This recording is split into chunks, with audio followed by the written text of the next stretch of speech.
గతంలో ఎలక్షన్ ముందు మార్చి 2024 మార్చి 25వ తారీఖు జరిగినటువంటి చిన్నమల్లయ్య నా మీద చేసిన దారుణమైన సంఘటన జరిగింది కదా.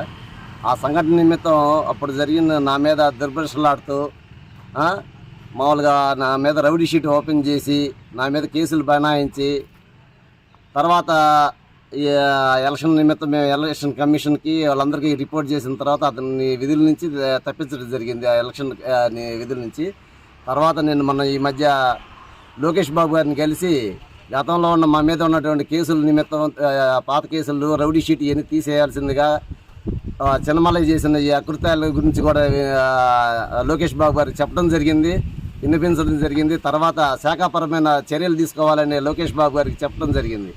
తర్వాత వాళ్ళు విచారించి ఇతని మీద విచారించి విఆర్లో పంపించడం జరిగింది.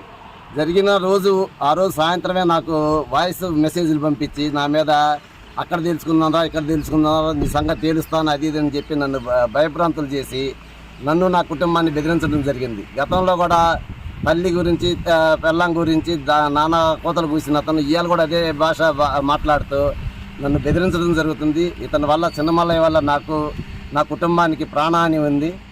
ఈ పోలీస్ స్టేషన్లో కూడా మేము ఫిర్యాదు చేయడం జరిగింది. పోలీసు వారు దీని మీద విచారించి అతని మీద శాఖాపరమైన చర్యలు తీసుకోవాల్సిందిగా అతన్ని పూర్తిగా విధుల నుంచి పూర్తిగా తొలగించాల్సిందిగా కోరుతూ